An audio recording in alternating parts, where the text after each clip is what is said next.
The Cult of the Individual, 1934-52. A paper read by Bill Bland to the Stalin Society in May 1991. Introduction. Bland was the founder of the Stalin Society UK, but was expelled some years later for daring to challenge assumptions, so-called truths about Mao and the Comintern, and only finally reinstated as a member just before his death. He detested all attempts at refusal to deal honestly with facts. He put this to good example here, in this speech on the cult of personality around Stalin. Members of the Stalin Society objected to its novel interpretation of how and who erected this cult. This talk took many iterations in Bill's life, but started as a talk to the youth of the Communist League in 1976. It remains relevant today. On 14th February 1956, Nikita Khrushchev, then first secretary of the Central Committee of the Communist Party of the Soviet Union, publicly but obliquely attacked Stalin at the 20th Congress of the party. Quote, "It is of paramount importance to re-establish and to strengthen in every way the Leninist principle of collective leadership. The Central Committee vigorously condemns the cult of the individual as being alien to the spirit of Marxism-Leninism." Unquote. N.S. Khrushchev, Report to the Central Committee, 20th Congress of the CPSU, February 1956, London 1956, pages 80-81. Footnote. Nikita Khrushchev, Soviet revisionist politician, 1895-1971, first Secretary of the Communist Party of the Soviet Union, 1953-64, Premier, 1958-64. End of footnote.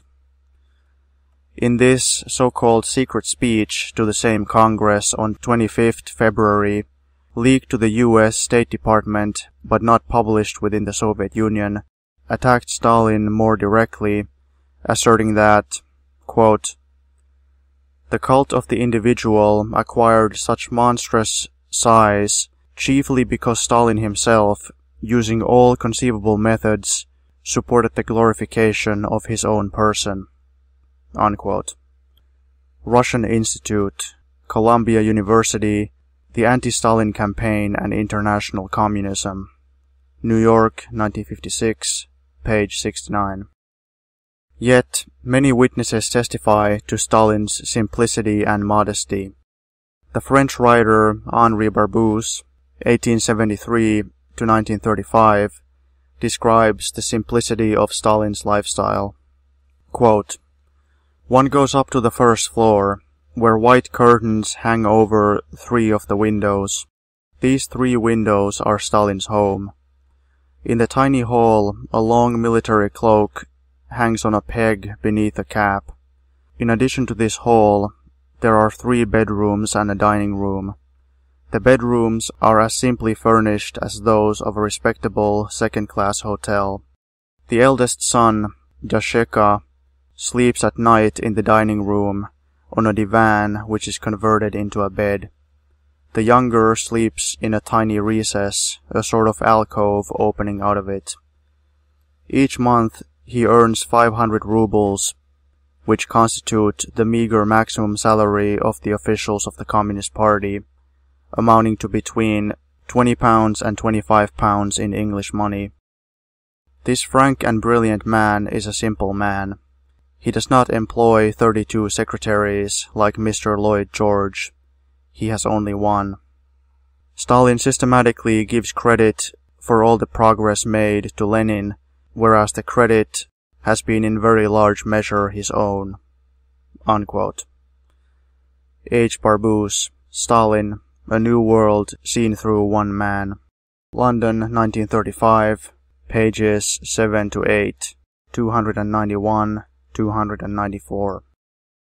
True, Stalin had the use of a dacha, or country cottage, but here too his life was equally simple, as his daughter Svetlana relates. Quote, "It was the same with the dacha at Kuntsevo. My father lived on the ground floor. He lived in one room and made it do for everything. He slept on the sofa, made up at night as a bed." Unquote. S. Allilujeva, Letters to a Friend, London, 1967, page 28. The Albanian leader, Enver Hoxha, describes Stalin as modest and considerate. Quote, "Stalin was no tyrant, no despot. He was a man of principle. He was just, modest, and very kindly and considerate towards people, the cadres and his colleagues." Unquote.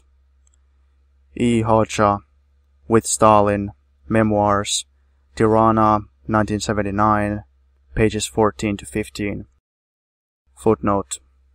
Enver Hoxha, Albanian Marxist-Leninist politician, 1908 to 85, leader of the Communist Party of Albania, later the Party of Labour of Albania, 1941 to 85, Prime Minister, 1944 to 54, Minister of Foreign Affairs, 1946 to 54. End of footnote. The British Fabians, Sidney and Beatrice Webb, in their monumental work, Soviet Communism, A New Civilization, emphatically reject the notion that Stalin exercised dictatorial power, the will of a single person, Joseph Stalin. Quote, "Sometimes it is asserted that the whole state is governed by the will of a single person, Joseph Stalin. First, let it be noted that unlike Mussolini, Hitler, and other modern dictators, Stalin is not invested by law with any authority over his fellow citizens. He has not even the extensive power which the American Constitution entrusts for 4 years to every successive president. Stalin is not, and has never been, the president of the USSR. He is not even a People's Commissar, or member of the cabinet. He is the General Secretary of the party. We do not think that the party is governed by the will of a single person, or that Stalin is the sort of a person to claim or desire such a position. He has himself very explicitly denied any such personal dictatorship in terms which certainly accord with our own impression of the facts. The Communist Party in the USSR has adopted for its own organization the pattern which we have described. In this pattern, individual dictatorship has no place. Personal decisions are distrusted and elaborately guarded against. In order to avoid the mistakes due to bias, anger, jealousy, vanity, and other distempers, it is desirable that the individual will should always be controlled by the necessity of gaining the assent of colleagues of equal grade, who have candidly discussed the matter, and who have made themselves jointly responsible for the decision. Stalin has frequently pointed out that he does no more than carry out the decisions of the Central Committee of the Communist Party. The plain truth is that, surveying the administration of the USSR during the past decade under the alleged dictatorship of Stalin, principal decisions have manifested neither the promptitude nor the timelessness, nor yet the fearless obstinacy that have often been claimed as the merits of a dictatorship. On the contrary, the action of the party has frequently been taken after consideration so prolonged, and as the outcome of discussion sometimes so heated and embittered as to bear upon the formulation the marks of hesitancy and lack of assurance. These policies have borne the stigmata of committee control." Unquote. S. and B. Webb, Soviet Communism, A New Civilization, London, pages 431, 432, 433, and 435. Footnote. Sidney Webb, British economist, 1859 to 1947. Beatrice Webb, British economist and sociologist, 1857 to 1943. End of footnote. Perhaps Barbu's, Hoxha, and the Webbs may be considered biased witnesses. Yet, observers who are highly critical of Stalin agree with the testimony of the former. The American diplomat Joseph Davies remarks on Stalin's simple, kindly manner. Quote, I was startled to see the door open and Mr. Stalin come into the room alone. His demeanor is kindly, his manner almost depreciatingly simple. He greeted me cordially with a smile and with great simplicity, but also with a real dignity. His brown eye is exceedingly kindly and gentle. A child would like to sit in his lap, and a dog would sidle up to him. Unquote. J. E. Davies, Mission to Moscow, London, 1940, pages 222-230. Footnote. Joseph Davies, American lawyer and diplomat, 1876 to 1958, chairman 1915 to 1916, and vice chairman 1916 to 1918 of the Federal Trade Commission, ambassador to Moscow 1936 to 38, to Belgium 1938 to 39. End of footnote. Isaac Don Levine writes in his hostile biography of Stalin, quote, Stalin does not seek honors. He loathes pomp. He is averse to public displays. He could have all the nominal regalia in the chest of a great state, but he prefers the background. Unquote. I. D. Levine, Stalin, A Biography, London, 1931, pages 248-49.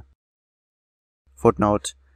Isaac Don Levine, Russian-born American newspaper correspondent, 1892 to 1981. End of footnote. Another hostile critic, Louis Fisher, testifies to Stalin's capacity to listen. Quote, Stalin inspires the party with his willpower and calm. Individuals in contact with him admire his capacity to listen and his skill in improving on the suggestions and drafts of highly intelligent subordinates. Unquote. L. Fisher, article in The Nation, volume 137, 9th August 1933, page 154. Footnote. Louis Fisher, American writer, 1896 to 1970. End of footnote.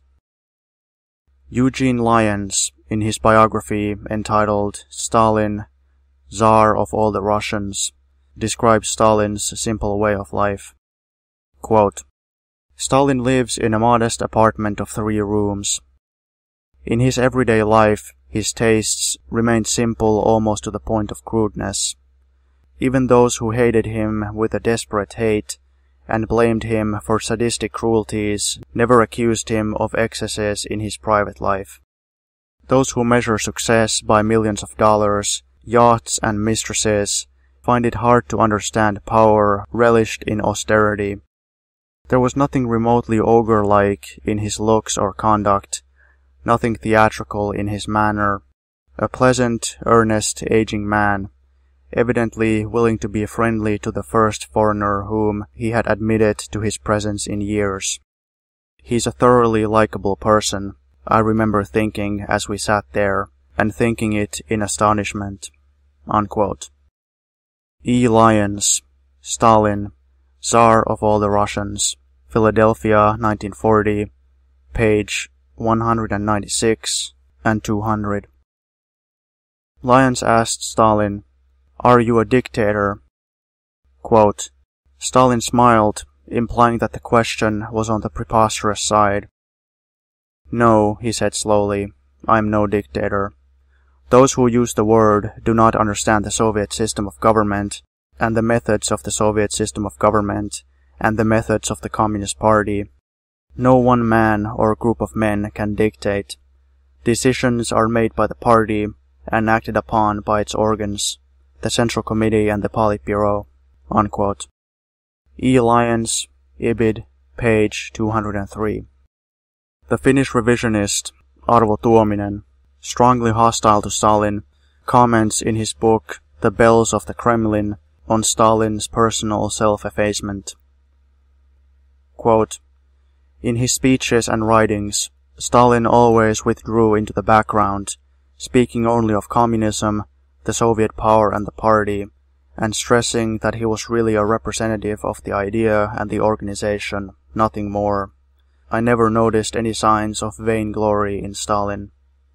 Unquote. A. Tuominen, The Bells of the Kremlin, Hanover, New Hampshire, USA, 1983, pages 155-163, and expresses surprise at the contrast between the real Stalin and the propaganda picture spread of him.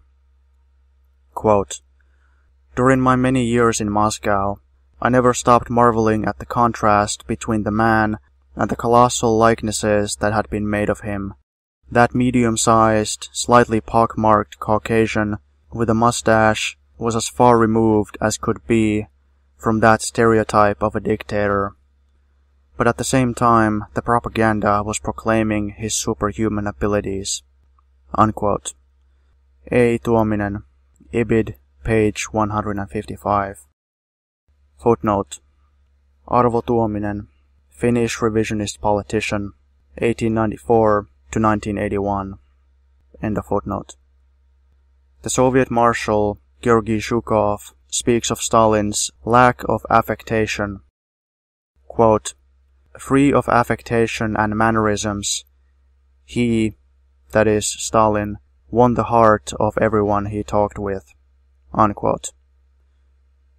G. K. Zhukov, The Memoirs of Marshal Zhukov, London, 1971, page 283. Footnote. Georgy Zhukov, Soviet military officer, 1896 to 1974, Chief of Staff, 1941, Marshal, 1943, Minister of Defense, 1955 to 57. End of footnote. Stalin's daughter, Svetlana Alliluyeva, is gullible enough to accept almost every slander circulated about her father, but even she dismisses the charge that he himself engineered the so-called cult of his personality.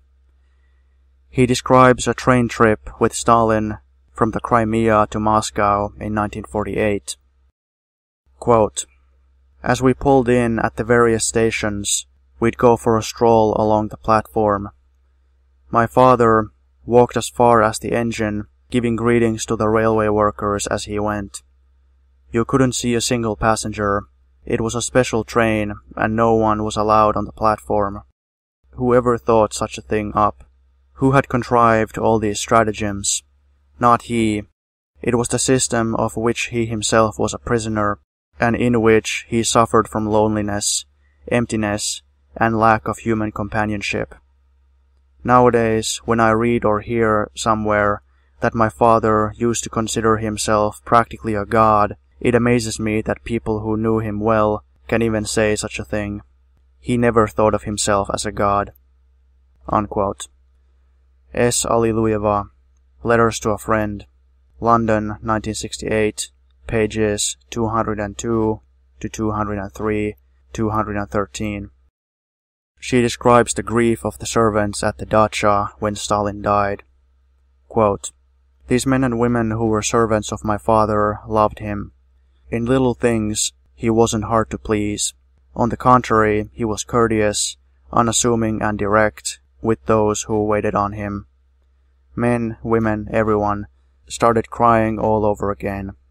No one was making a show of loyalty or grief. All of them had known one another for years. No one in this room looked on him as a god or a superman, a genius or a demon. They loved and respected him for the most ordinary human qualities, those qualities of which servants are the best judges of all." Unquote. S. Alliluyeva, Ibid, pages 20 and 22. Furthermore, the facts show that on numerous occasions Stalin denounced and ridiculed the so-called cult of the individual as contrary to Marxism-Leninism. For example, June 1926, quote, "I must say in all conscience, comrades, that I do not deserve a good half of the flattering things that have been here said about me. I am, it appears, a hero of the October Revolution, the leader of the Communist Party of the Soviet Union, the leader of the Communist International, a legendary warrior knight, and all the rest of it. This is absurd, comrades, and quite unnecessary exaggeration. It is the sort of thing that is usually said at the graveside of a departed revolutionary, but I have no intention of dying yet. I really was, and still am, one of the pupils of the advanced workers of the Tiflis railway workshops." Unquote. J.V. Stalin, Works, Volume 8, Moscow, 1954, page 182. October 1927. Quote, "And what is Stalin? Stalin is only a minor figure." Unquote. J.V. Stalin, Works, Volume 10, page 177. December 1929.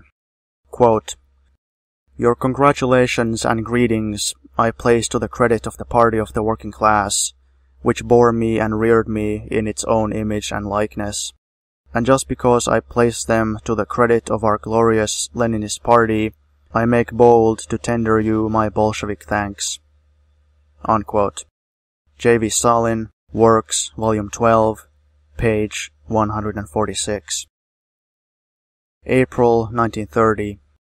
Quote, "There are some who think that the article Dizzy with Success was the result of Stalin's personal initiative. That, of course, is nonsense. It is not in order that personal initiative in a matter like this be taken by anyone, whoever he might be. For that we have a Central Committee." Unquote. J.V. Stalin, Works, Volume 12, page 218. August 1930. Quote, "You speak of your so-called devotion to me. I would advise you to discard the so-called principle of devotion to persons. It is not the Bolshevik way. Be devoted to the working class, its party, its state. This is a fine and useful thing, but do not confuse it with devotion to persons, this vain and useless babble of weak-minded intellectuals." Unquote. J.V. Stalin, Works, Volume 13, page 20. December 1931. Quote, "As for myself, I am just a pupil of Lenin's, and the aim of my life is to be a worthy pupil of his. Marxism does not deny at all the role played by outstanding individuals, or that history is made by people, but great people are worth anything at all only to the extent that they are able correctly to understand these conditions, to understand how to change them. If they fail to understand these conditions, and want to alter them according to the promptings of their imagination, they will find themselves in the situation of Don Quixote. Individual persons cannot decide.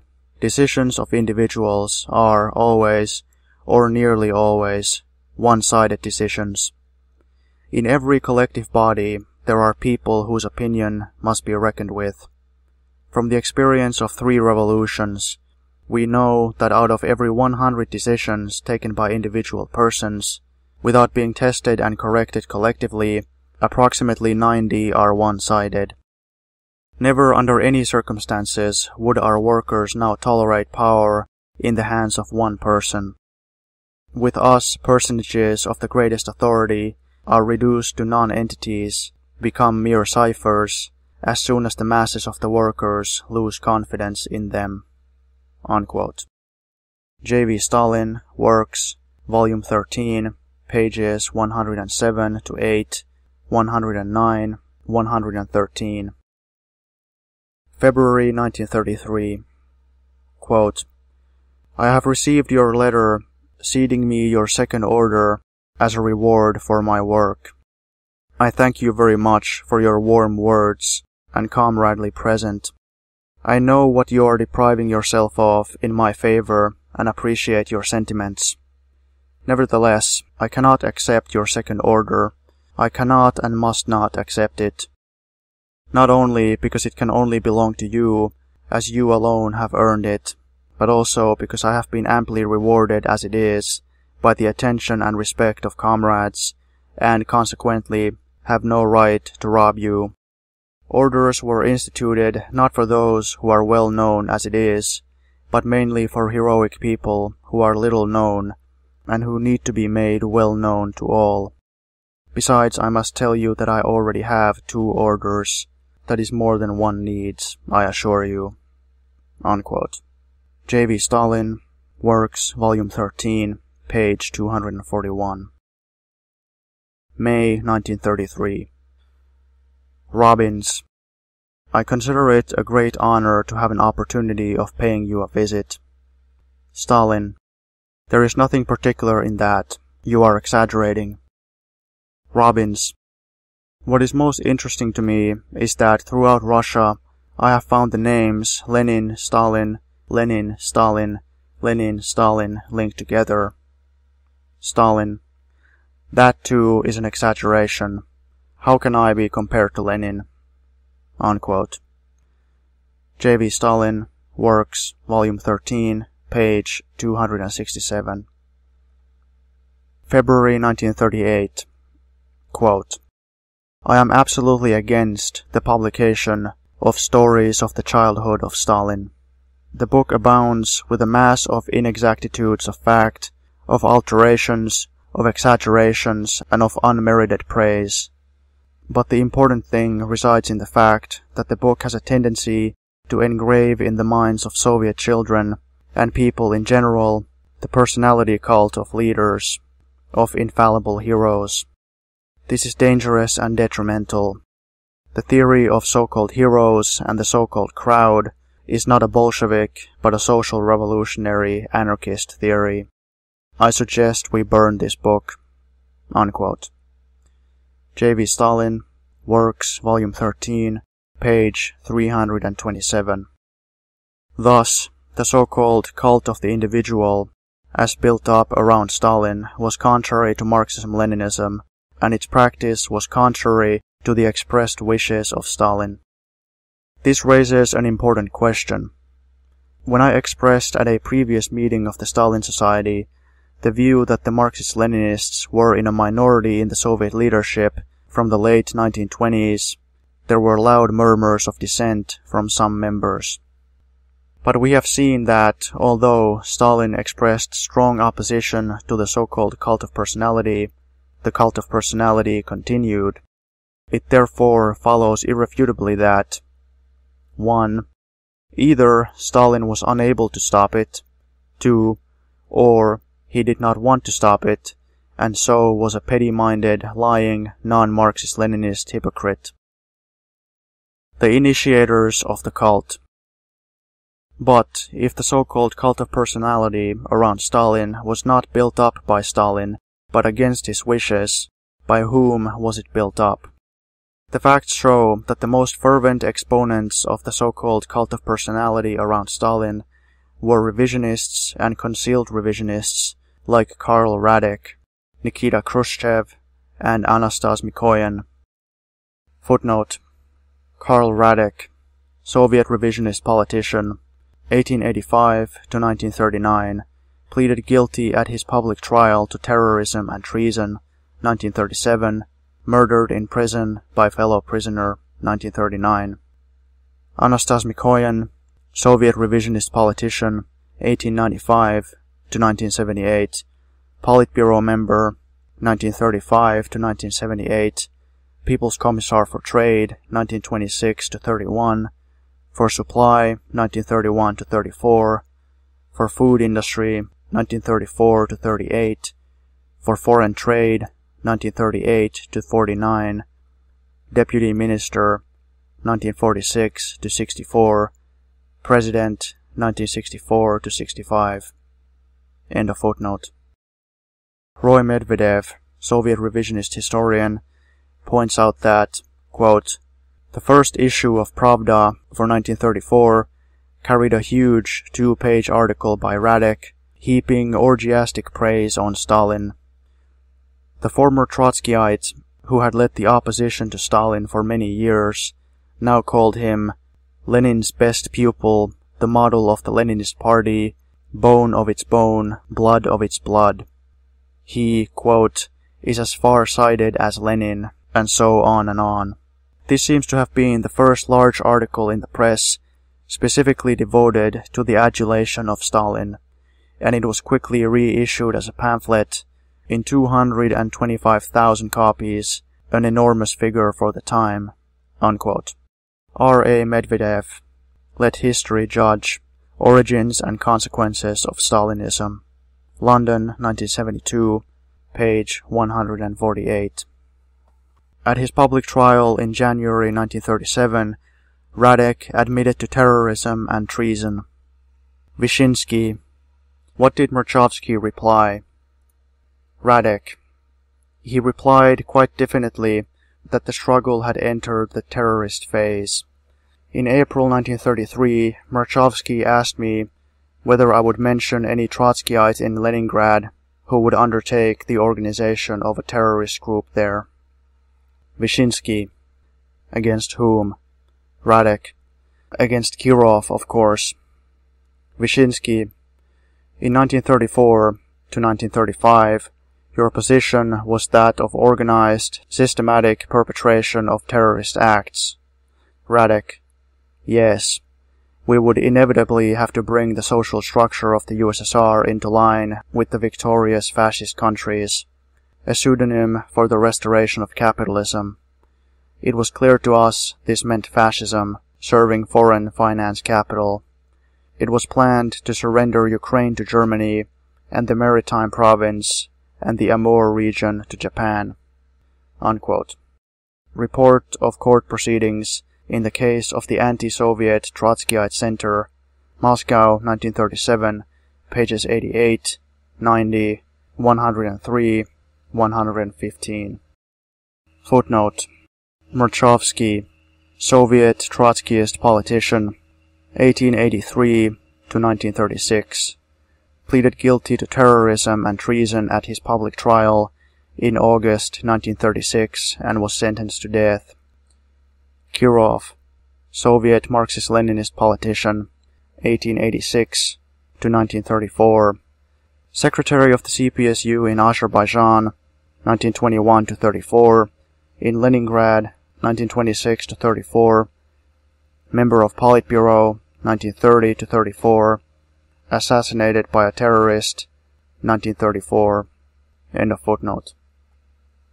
It was Khrushchev who introduced the term Vozhd, leader, corresponding to the German Führer.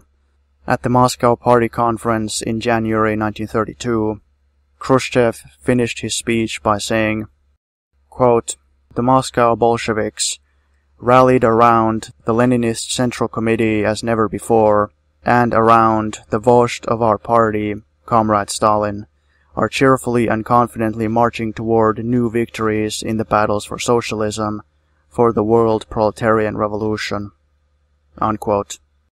Rabokaya, Moskva, 26th of January 1932, cited in El Pistrak, The Grand Tactician, Khrushchev's Rise to Power, London, 1961, page 159. At the 17th Party Conference in January 1934, it was Khrushchev and Khrushchev alone who called Stalin Vozhd of Genius. Source cited in El Pistrak, Ibid, page 160. In August 1936, during the treason trial of Lev Kamenev and Grigory Zinoviev, Khrushchev, in his capacity as Moscow Party Secretary, said, quote, miserable pygmies, they lifted their hands against the greatest of all men, our wise Vozhd, Comrade Stalin. Thou, Comrade Stalin, hast raised the great banner of Marxism-Leninism high over the entire world and carried it forward. We assure thee, Comrade Stalin, that the Moscow Bolshevik organization, the faithful supporter of the Stalinist Central Committee, will increase Stalinist vigilance still more, will extirpate the Trotskyite Zinovievite remnants, and close the ranks of the party and non-party Bolsheviks even more around the Stalinist Central Committee and the great Stalin. Unquote. Pravda, 26th August 1936, cited in El Pistrak, Ibid, page 162. Footnote. Lev Kamenev, Soviet Trotskyist politician, sentenced to death and executed 1936. Grigory Zinoviev, Soviet Trotskyist politician, 1883 to 1936, President of Communist International, 1919 to 26, admitted to treason at his public trial, 1936, sentenced to death and executed, 1936. End of footnote. At the 8th All-Union Congress of Soviets in November 1936, it was again Khrushchev who proposed that the new Soviet constitution, which was before the Congress for approval, should be called the so-called Stalinist constitution because, quote, it was written from beginning to end by Comrade Stalin himself, unquote. Pravda, 30th November 1936, cited in L. Pistrak, Ibid, page 161. It has to be noted that Vyacheslav Molotov, then Prime Minister, and Andrei Zhdanov, then Party Secretary in Leningrad, did not mention any special role by Stalin in the drafting of the constitution. Footnote. Vyacheslav Molotov, Soviet Marxist-Leninist politician, 1890 to 1986, member of the Politburo, 1926 to 53, Prime Minister, 1930 to 41, Deputy Prime Minister, 1941 to 57, Minister of Foreign Affairs, 1939 to 49, 1953 to 56, Ambassador to Mongolia, 1957 to 60, Andrei Zhdanov, Soviet Marxist-Leninist politician, 1896 to 1948, member of Politburo, 1935 to 48, end of footnote. In the same speech, Khrushchev coined the term Stalinism. Quote, our constitution is the Marxism-Leninism-Stalinism that has conquered 1/6 of the globe, unquote. Ibid. Khrushchev's speech in Moscow to an audience of 200,000 at the time of the treason trial of Grigory Pyerakov and Karl Radek in January 1937 was in a similar vein. Quote, by lifting their hands against Comrade Stalin, they lifted them against all the best that humanity possesses. For Stalin is hope, he is expectation, he is the beacon that guides all progressive mankind. Stalin is our banner, Stalin is our will, Stalin is our victory, unquote. Pravda, 31st of January, 1937, cited in L. Pistrak, Ibid, page 162. Footnote. Grigory Pyerakov, Soviet Trotskyist politician, 1890 to 1937, Assistant People's Commissar for Heavy Industry, 1931 to 37, admitted to treason at his public trial, 1937, sentenced to death and executed in 1937. End of footnote. Stalin was described by Khrushchev in March 1939 as, quote, our great genius, our beloved Stalin, unquote. Cited in L. Pistrak, Ibid, page 164. At the 18th Congress of the party in March 1939 as, quote, the greatest genius of humanity, teacher and vozhd, who leads us towards communism, our very own Stalin, unquote. Cited in L. Pistrak, Ibid, page 164. And in May 1945 as, quote, Great Marshal of the Victory, unquote. Pravda Ukraini, 13th May 1945, cited in L. Pistrak, Ibid, page 164.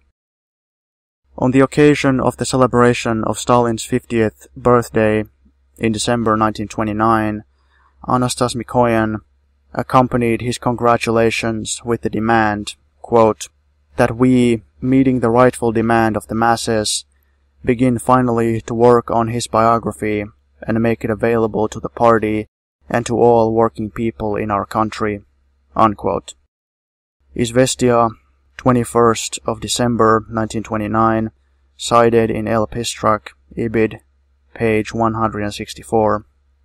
10 years later, on the occasion of Stalin's 60th birthday in December 1939, Mikoyan was still urging the creation of a, quote, scientific biography, unquote, of Stalin. Pravda, 21st of December 1939, cited in L. Pistrak, Ibid, page 158. The biography was eventually published in 1947, compiled by, quote, G. F. Alexandrov, M. R. Galaktinyov, V. S. Khrushchev, M. B. Mitin, V. D. Mochalov, and P. N. Pospelov, unquote. Joseph Stalin, A Short Biography, Moscow, 1947. However, in his so-called secret speech to the 20th Congress of the CPSU in 1956, basing himself on the so-called cult of the individual, which he and his colleagues had built up around Stalin, Khrushchev attributed the authorship of the book to Stalin himself. Quote, one of the most characteristic examples of Stalin's self-glorification and of his lack of even elementary modesty is the edition of his so-called short biography. This book is an example of the most dissolute flattery, unquote. Russian Institute, Columbia University, Opus Citato, page 69. Motives for building up the so-called cult of the individual.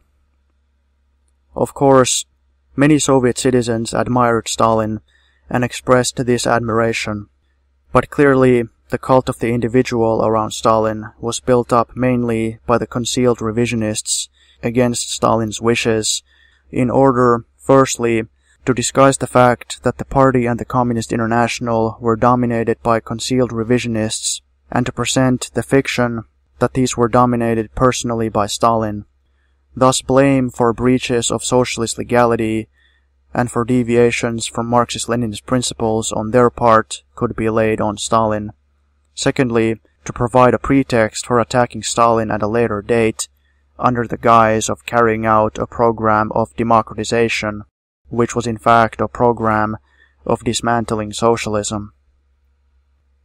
That Stalin himself was not unaware of the fact that concealed revisionists were the main force behind the so-called cult of personality was reported by the Finnish revisionist Tuominen in 1935, who described how, when he was informed that busts of him had been given prominent places in Moscow's leading art gallery, the Tretyakov, Stalin exclaimed, quote, "That's downright sabotage," unquote. A. Tuominen, Opus Citato, page 164. The German writer Leon Feuchtwanger, 1884 to 1958, in 1936 confirms that Stalin suspected that the cult of personality was being fostered by so-called wreckers with the aim of discrediting him. Quote, "It is manifestly irksome to Stalin to be worshipped as he is, and from time to time he makes fun of it. Of all the men I have known to have power, Stalin is the most unpretentious. I spoke frankly to him about the vulgar and excessive cult made of him, and he replied with equal candor, he thinks it is possible even that so-called wreckers may be behind it in an attempt to discredit him," unquote. L. Feuchtwanger, Moscow, 1937. London, 1937, page 93, pages 94 to 95. To conclude, the attack made by the revisionists on the so-called cult of personality in the Soviet Union was an attack not only upon Stalin personally as a leading Marxist-Leninist, a leading defender of socialism, but as the first stage in an attack upon Marxism-Leninism and the socialist system in the Soviet Union. Perhaps the best comment on it is the sarcastic toast which the Finnish revisionist Tuominen records as having been proposed by Stalin at a New Year party in 1935. Quote, "Comrades, I want to propose a toast to our patriarch, life and son, liberator of nations, architect of socialism. He rattled off all the appellations applied to him in those days. Joseph Vissarionovich Stalin. And I hope this is the first and last speech made to that genius this evening." Unquote. A. Tuominen, Opus Citato, page 162.